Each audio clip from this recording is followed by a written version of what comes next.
you're laughing at me, please keep it under your breath. Is that right? Keep doing it backwards. Okay, that'll work. All right, so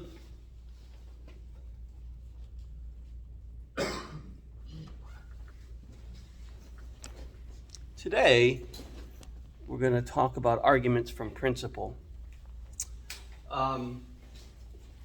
And then on Wednesday, remember on Monday it's Labor Day, so we don't have class. Wednesday you'll have a homework assignment, and then Friday you'll have another of the reflection responses that we'll talk about. And then after that, right, beginning a week from Monday, that'll be sort of the pattern for the bulk of the semester. On Mondays we'll talk about the reading for the week. Wednesday we'll talk about and go over homework, and then Fridays we'll have reflection questions with those quizzes due by Sunday night. Okay? So once we get past next week, really once we get past Monday, we'll really be in that kind of pattern that we'll maintain for the semester. So I hope that makes it easier for you to anticipate what to expect, and to know what you need to do, and hopefully that'll make each day during each week a little different from one another, so that there's a little variety, and it's not just you listening to me talking about stuff. Okay? So today we're going to look at the first of three different types of arguments from principle. Okay? And let me say a little bit about something that I don't have on that first slide. Generally speaking, there are what we might call three levels of moral claims or moral discussion. There are moral theories, there are moral principles, and there are moral judgments. Okay. And in this class, we're going to be concerned mainly about moral principles and moral judgments. I'll say a little bit today about moral theories, just so you have a sense of what I'm talking about. But part of the point of this class, hold on. Let's see. Yep. What am I not doing right? Anyway, that's right. Part of the point of this class is to teach ethics in a way that I hope is more engaging and more useful to you than the way in which it's commonly taught. Commonly, it's taught by starting with moral theories.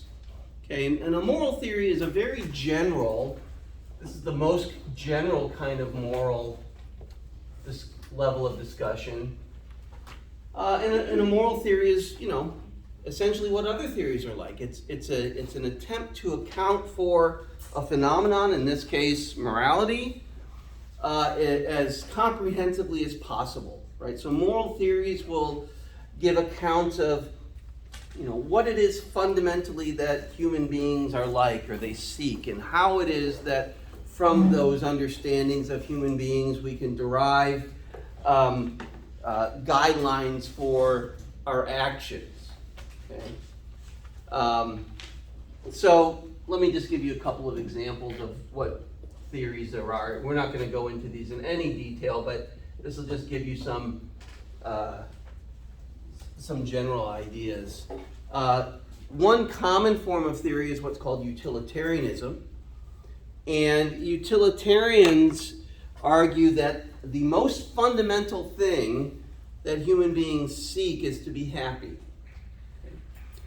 And they mean happy in what we might call a very hedonistic way of experiencing pleasure, and unhappiness or suffering would be experiencing pain or feeling pain. And so utilitarians argue that moral actions are right insofar as they promote happiness and avoid pain. Or actions are morally right insofar as they promote happiness and they avoid pain. Right? So if we have a choice between two actions, we should choose the action that's going to produce the greatest amount of happiness for everybody who's affected. If there are only bad choices, we should choose, where there's no happiness, no matter what choice we make, we should choose the least bad option. Okay? But utilitarians are all about, when we make our choices, in maximizing pleasure and avoiding pain and suffering. Okay? So they think of the morality of our actions in terms of their outcomes. Okay? Another theory is what we might call deontology, or what we would call deontology if we were doing a theoretically based course. And deontologists will say that the outcomes of our actions have no bearing on their morality, whether they're right or wrong. What matters is kind of what goes into our actions, and what types of actions we engage in. So deon here is a word that means, in Greek, it means duty. So deontologists emphasize doing the right thing for its own sake, not for the sake of some good outcome. Right? So we act with good, our actions have to be motivated by good intentions. Okay? There'll be an occasion to talk about some of these ideas a bit later on one of our Fridays, but for now, right, it's just good to know that deontologists focus on duty, and they reject outcomes as a criterion of what makes something right or wrong. Another common theory, and I'm not going to ask you about this stuff on a quiz or a test, but I think it's helpful to know these terms just in general, because you will encounter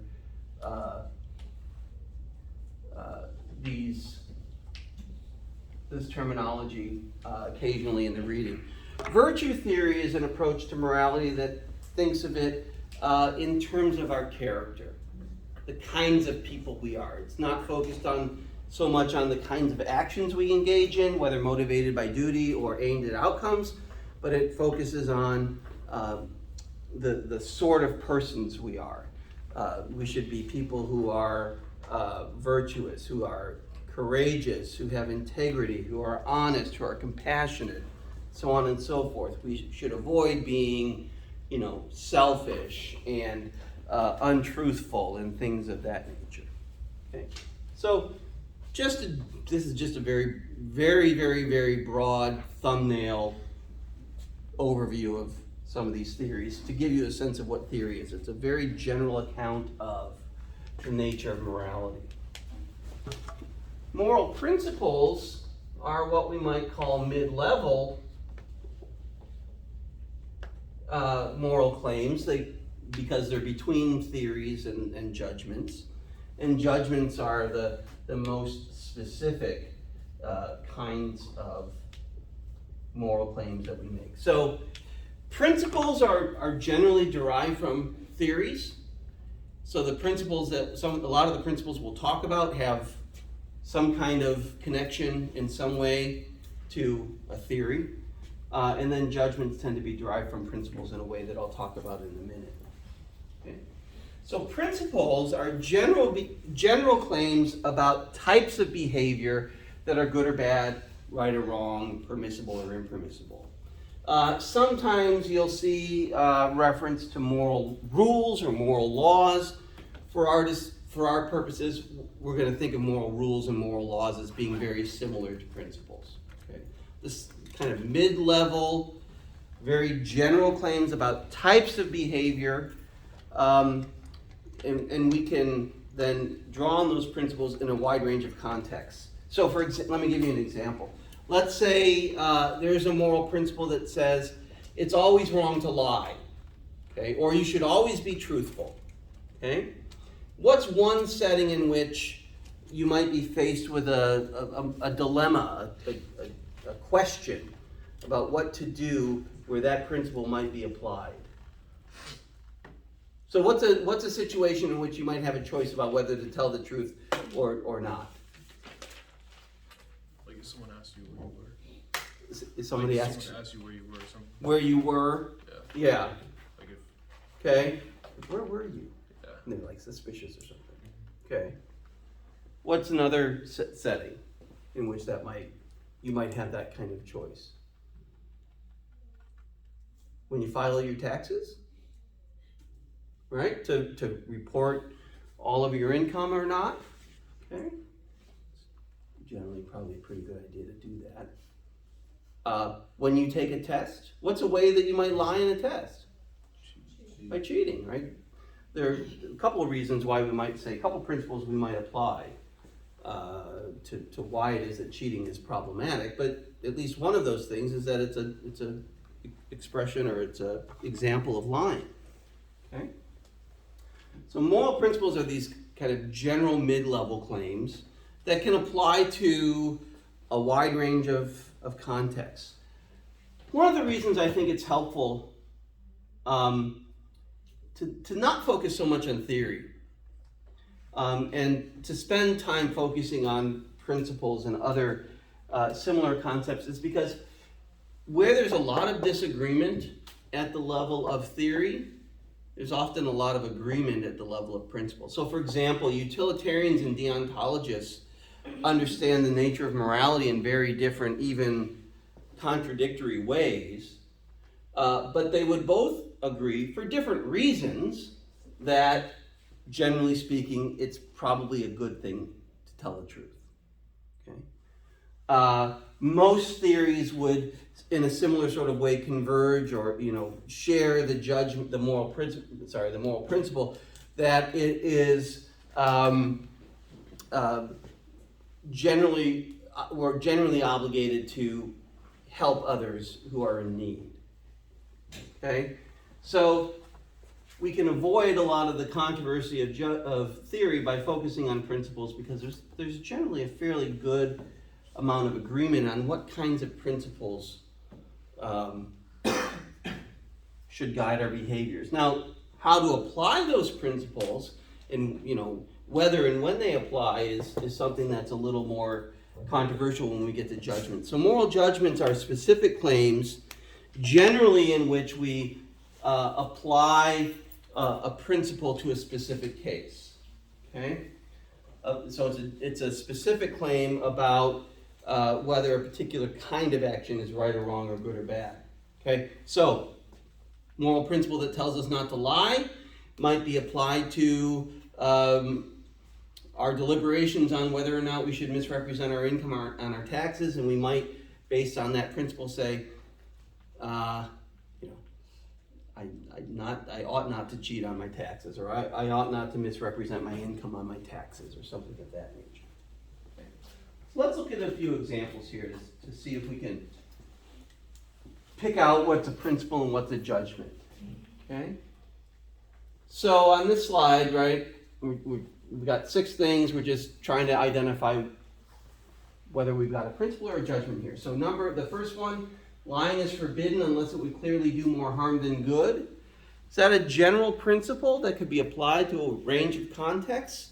Or is that probably a specific judgment in which a principle has been applied? A principle. That's a principle. Yeah.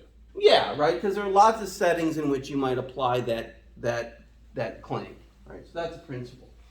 Right? The second one, developed countries like the United States have a greater obligation to combat climate change than developing countries. Okay. It is a judgment. Okay. What do you think might be a principle that could lead to this kind of conclusion? What kind of principle could you imagine drawing upon to reach that kind of conclusion? There are a few different answers here, several different answers.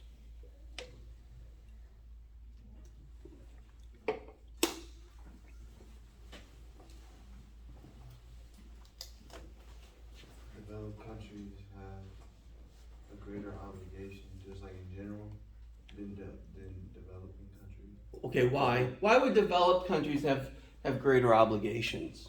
Because they have more resources. Okay, so we often think of that, right? Those with more resources have have you heard this phrase, to whom much is given, much is required or something, it goes something like that, right?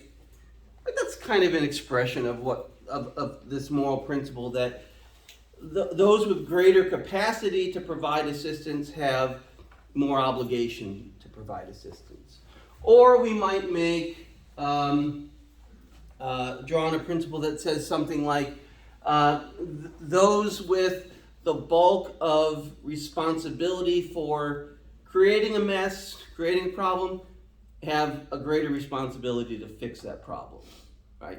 And the bulk of carbon emissions over the last few centuries have come from developed countries, right? Even if developing countries might, on a per capita basis, and I'm not even sure that they do, at least not yet, emit more carbon emissions than developing countries do today. Historically, right, the mess has been made by the countries that are now developed. Okay, so if you've made a mess, you have to clean it up. Right? That might be, we might put it a little more elegantly, but that might be a principle that could lead to this kind of conclusion as well. Okay, third one, directly intending to harm innocent people is morally forbidden. Judgment or principle? Judgment? Well, maybe it's a principle because it can vary a lot. Like there's a lot of way harm can be done. But Sure. in general, Sure. Okay. just harm in general should be forbidden, and that's pretty direct and specific. Would this be applied to say that I shouldn't punch you in the face? Sure. Yeah. Okay. Might this also be applied to a case where a boyfriend or a girlfriend is gaslighting their partner? Is that a kind of harm? Do you know what I mean by gaslighting? Or ghosting. Sorry, I meant ghosting.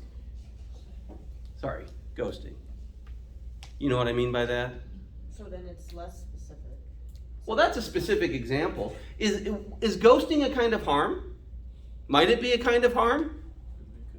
Psychological, maybe? Okay? So here we have lots of cases in which this might be applied. We have different understandings of harm in which this might be applied.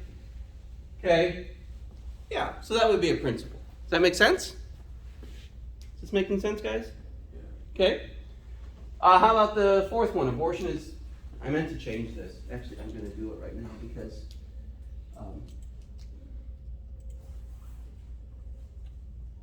there's a reason I'm doing this.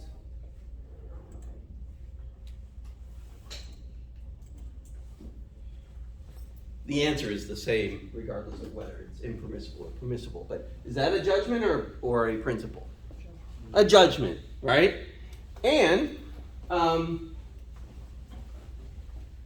this is a judgment that for some people would be derived from this principle.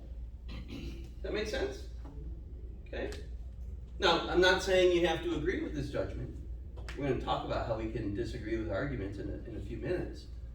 But many people who come to this judgment base it upon a principle like this. Okay?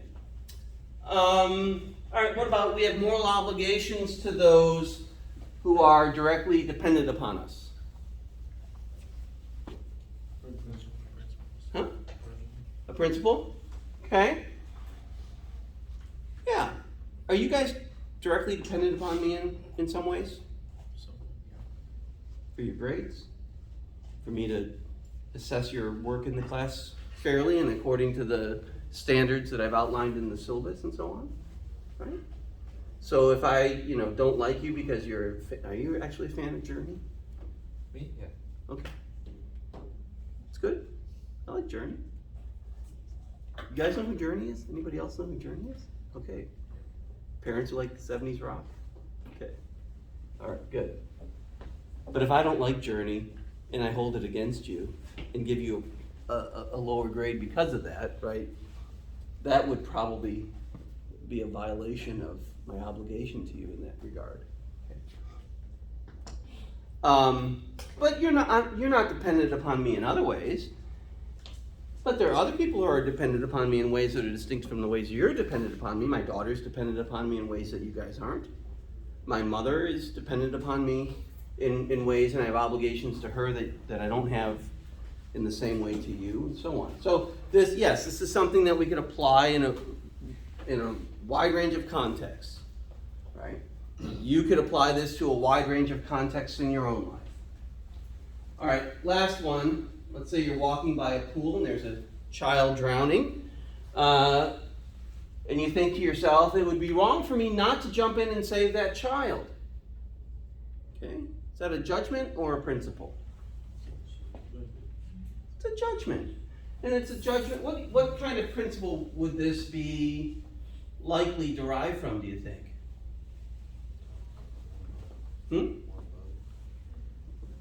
Okay, in this sense, right, because you're the only person who could provide help, right? You could apply this principle. You could also apply a principle that's something like, if I'm in a position to provide assistance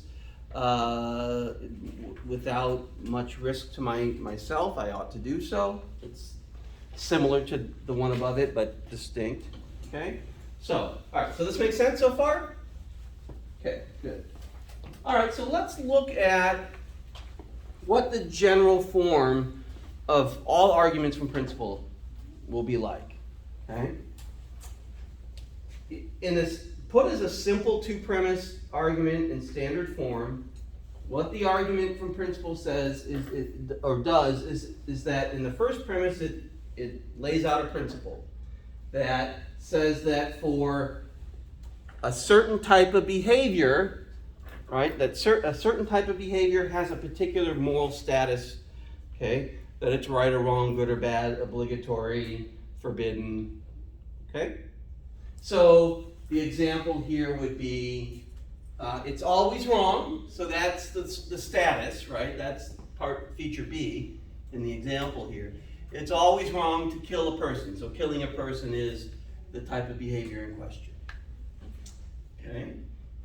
The second premise provides a specification of a case, that's an instance of the kind of behavior referred to or noted in the first premise, right? So it's always wrong to kill a person, so the kind of behavior here is killing a person. The specification of that is abortion, okay? So this is setting a context, you might say, for the application of the principle. Abortion involves the killing of a person.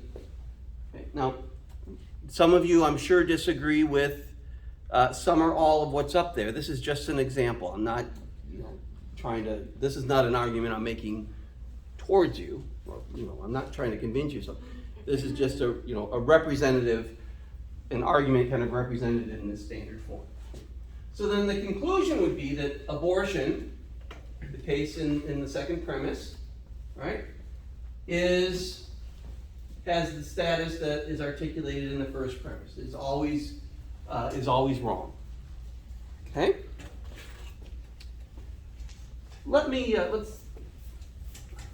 I'm not going to assume that you guys are having the same challenges that the 9 o'clock class had, and maybe because I've already had a run through this morning, I'm explaining this a bit better.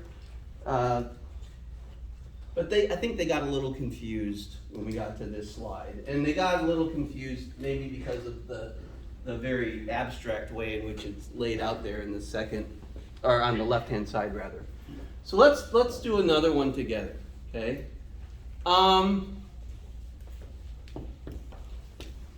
Let's say that we have this principle.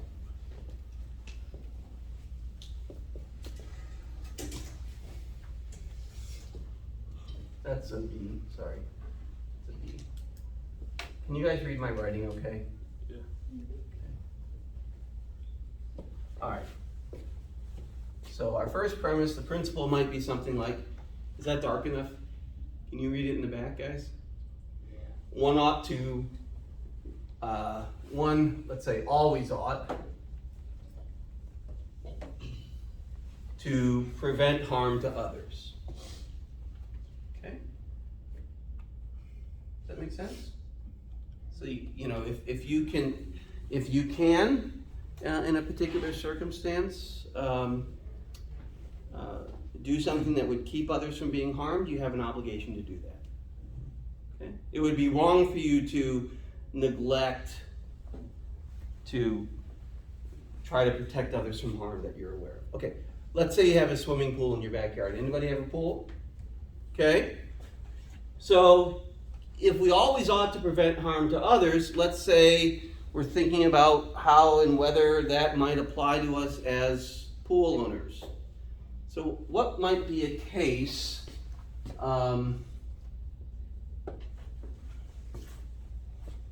in which, actually, let me back up.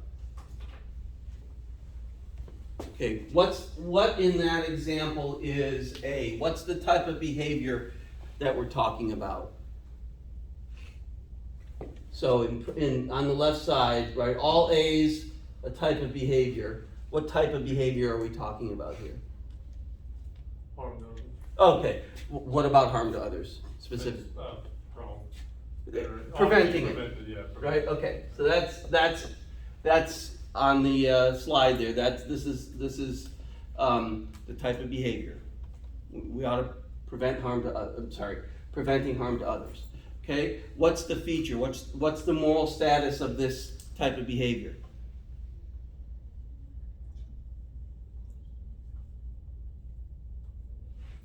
The moral status is that we should or we shouldn't do something, or we must not do something. Should. We ought to do it. Always ought to do it. Okay, so we always ought to do. This is the moral status, right? Or we could put it somewhat differently. It would be wrong, or it's impermissible to neglect prevention of harm to others, or something like that. Okay. All right. So in premise 2, right, we're saying a particular case is an instance of A. So if you have a pool in your backyard, what is something that you might do that would, sorry, I didn't mean to say ought.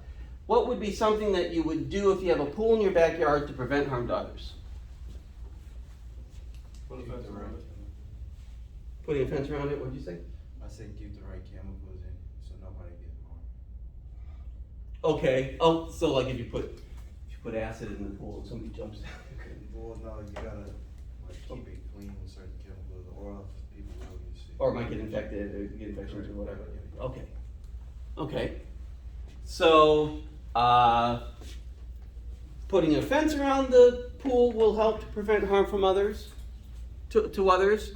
Yeah, let's say we're especially concerned about, who would we be especially concerned about? Kids. Probably young children, okay? You're right too, right? Ensuring that the proper chemicals are, in the pool will help prevent harm to others. Okay, but let's just say putting a fence around the pool or around a pool will prevent young children from getting harmed.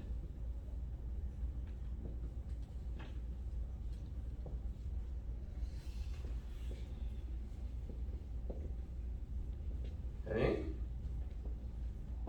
So, if this is our principle and this is our case, what would our conclusion be? You should always put a fence around the pool. Yeah.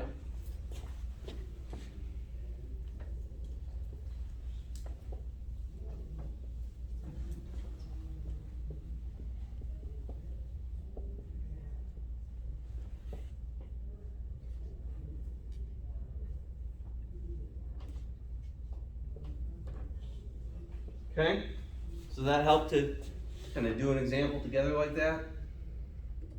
This is one of the reasons why I think taking notes is a good idea, even if the stuff's on the slide, because when you write it down, it helps you to, to reinforce what might otherwise not be entirely clear. Okay.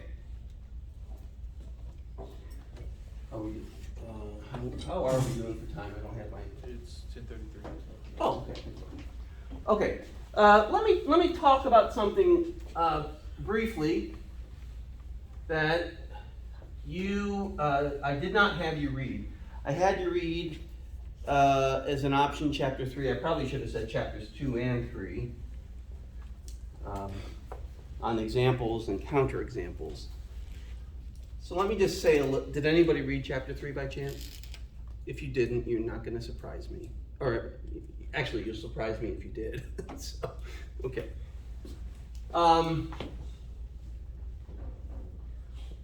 Let's take a generalization.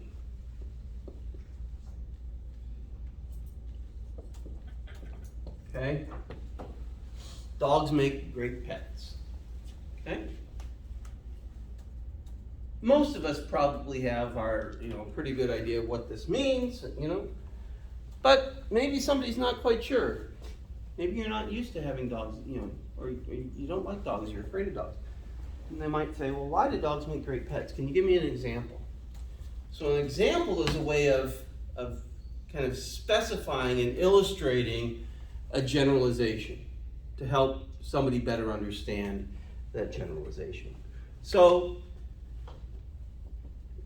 what would be an example that illustrates this generalization? You're trying to help somebody understand what it means to say that dogs make great pets.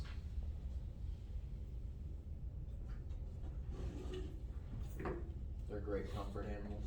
Okay, right, if you had a bad day or you're anxious about something. Who has a dog here? Just curious. Okay? Does your dog ever come up, like if you've had a bad day, does your dog ever just seem to sense it and they'll snuggle right up to you and kind of, does that feel good? Do you have a nice release of oxytocin? I think it's oxytocin. What? Huh? They cure loneliness and they get companionship. Yeah, right? So they're often good companions. What we're illustrating here is why they're great, right? We're not saying anything about dogs. We're saying stuff about dogs, but why dogs are great, not what it means for a dog to be a pet necessarily. But they're often good companions, right? Especially if you're sad or lonely. Okay? What else? Why else might somebody think that it's a good thing to have a dog as a pet? It's another reason besides companionship. I mean, today we often do just tend to treat our dogs as an extension of the family. What's something else that might make them a great pet for somebody? Intruders. Okay, so they can provide protection, right? Or at least they think they do. My dog thinks he's protecting us every time he sees somebody walking by the house. He doesn't really realize he's not, but that's okay. Okay? Okay? I guess that would only apply to big. So, not the size of it's not the size of the dog in the fight, it's the size of the fight in the dog. At least that's what my dog thinks. He's just a little beagle mix, but he thinks he could take on anybody and anything. Okay? Maybe you're somebody who, if you have a border collie. Anybody here have a border collie? Okay? What do you have to do if you have a border collie? I have a blue heeler border collie mix, Okay. so he's well protected. He's protected. What are blue heelers traditionally? Are they herding dogs? Yeah. Okay. So, what's going to happen with a blue heeler border collie mix if you just like to sit around all weekend watching Netflix? He starts to chew on stuff around the house if he gets bored. He's bored Mm-hmm. and they need exercise, right? Yeah. Like people who have those, a little, what's the dog with the pushed in nose? A pug? Probably is going to be happy. Probably would prefer to just lie around all day. But if you have a border collie, you gotta get exercise. You're gonna get your exercise whether you want it or not, or your dog's gonna engage in. So maybe, maybe for some people their motivation to exercise. I don't know. And, speaking of like, when you said exercise and Yeah. stuff like that, they also, one, interesting fact is that dogs also, help lower your blood pressure and heart rates and stuff like that. Yeah, and some of that might be because they make you exercise, and other stuff might be because they're good companions. Sure, okay, right. But are these examples of why dogs make great pets? Okay, if somebody doesn't like dogs and wants to say that, wants to offer some counterexamples, right? Do you know what I mean by a counterexample? Like an example that tries to show that something is not the case. What might be a counterexample that somebody would provide to this claim? You could prove it, or I don't know, bring more stress into your life just because you have to take care of the dog. Okay, they're time consuming and they add distress in your life. You have to train It can them be a to mess. worry about. They can make messes, especially if you get a puppy. You know, some people, especially if they've had negative experiences with dogs, you know, at some point in their lives, will say that they might be dangerous. Okay. Whether you're giving an example that illustrates something or a counterexample that's meant to try to disprove or show why something is not the case, right? You want to do two things. You want your example or your counterexample to be broadly accessible to other people who might encounter that, who might read it or hear it. So you want to, you know, everybody understand what these examples are saying? So these would be broadly accessible, right? If you understand what it means. Are these examples that are broadly, generally uncontroversial? For the most part, probably. Okay, so you want a good example or a good counterexample will be accessible and ideally will be uncontroversial. Okay, that's important for thinking about how to evaluate an argument. Because when you evaluate an argument, you're looking for ways in which that argument, for weaknesses in the argument, ways in which that argument might be false, okay? Or reasons to think that the argument is not well supported. So in an argument from principle, right? What's providing the support for the claims? In any kind of argument, what supports the claims? The premises, right? So, in an argument from principle, if one or more of the premises is flawed, okay, one or more of the reasons that is meant to support the conclusion is something that we have reason to doubt, then we have reason to doubt the conclusion, okay? So, you generally argue, you generally evaluate an argument not by trying to disprove the conclusion, but by trying to show why one or more of the premises is faulty, by undermining the support for it. Okay. If you want to think of it this way, if I have a wooden table that's bolted to the floor, what's probably going to be the most efficient way to bring that table down? Well, Legs off. yeah, if you have a sledgehammer and I want that table on the floor, I'm probably not going to sledgehammer the top of it. I'm going to sledgehammer the legs that support it. Right? So we're trying to take the legs out of the argument is the imperfect metaphor I'm trying to use here. Okay, so let's think about, go back to the abortion argument, right? It's always wrong to kill a person. Abortion involves the killing of a person. Therefore, abortion is always wrong. Okay, so one way we might attack this first premise is to provide a counterexample to the principle, right? That shows that the moral principle is false because it doesn't actually or shouldn't actually lead to the kind of conclusion that it's meant to, right? So, if we say it's always wrong to kill a person, what's probably wrong? What's probably a problem with that principle? It's always wrong to kill a person. There's self-defense or is justified. Okay?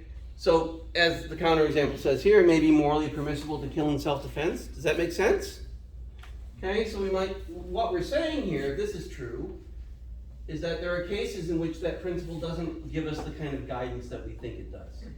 That there are cases in which it's not always wrong to kill a person. Okay?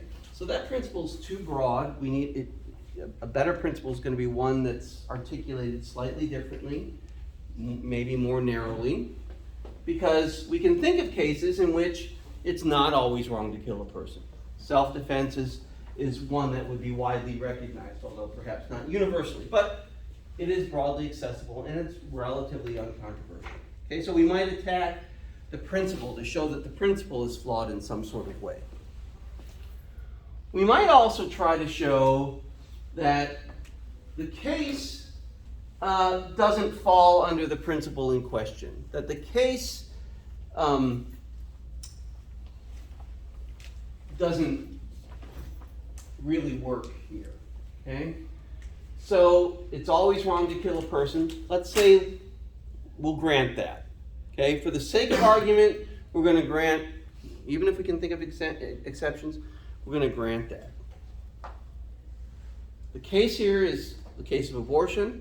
So abortion involves the killing of a person. We might argue that abortion doesn't involve the killing of a person, because we might argue that the fetus is not a person. Okay? We might argue that a fetus is developing, maybe developing human life, but it's not a person, right? To be a person, you have to have cognitive capacities that a fetus lacks. This is actually an argument that is made in some abortion arguments against restrictive positions. Okay, and we'll come to them later in the semester. But for now, right, what this is denying is that the case here, abortion, falls under the principle here, because this principle that has to do with killing a person doesn't apply to abortion because the fetus is not a person. Does that make sense? I'm not asking you to believe, I'm not asking that you agree with the claim here, but does the strategy make sense to you? Is there any? Okay. Anybody have any questions? Is anybody confused and doesn't really know what question to ask? Because that's okay too. But you see how this would be a way of showing that that case doesn't fall under the principle in question. Okay. And if that's true, right, even if that principle is compelling, if this is true, then this is not a conclusion that we can reach. We can't, it's not to say that abortion is then permissible, but this does not give us support for the claim that abortion is morally wrong. What we're likely to do in cases where one or both premises has been attacked in this sort of way is not to give up our argument, or not to assume that the person against whom we are arguing has to give up their argument or their position. In most cases, we're going to fine-tune or modify the principle or the case in some way. Okay? So with the principle, we might say, it's always wrong to kill a person unless doing so is the only way to avoid a greater harm. Okay? Or, thinking about this argument in particular that we were looking at, it's always wrong to kill a being that has the potential or capacity for goal-directed action. Okay? Does a fetus have the potential or capacity for goal-directed action? Do you have the capacity for goal-directed action? You have that capacity, right? Would it make sense to say that a fetus has at least the potential in the vast majority of cases? Okay? So if that's what we say, as the principal, right? Then the case would have to be abortion involves the killing of a being. What did I say? Of a being with the potential for goal-directed action, and so abortion is morally wrong. That's a different kind of argument that gets to the same conclusion, right? But it's a reasonable and logical way that you might respond to at least some of those counterexamples that we looked at. Okay. If this isn't making complete sense yet, you're going to have practice with the homework for Wednesday, and we'll talk about it on Wednesday. Take a look at these slides again. If you haven't read the chapter, I would really recommend you do so. And if you want to, you might find it helpful to work through some of the demonstration exercises that precede the practice exercises. The answers to those demonstration exercises are always in the book at the end of that section, okay? All right, guys, have a good weekend.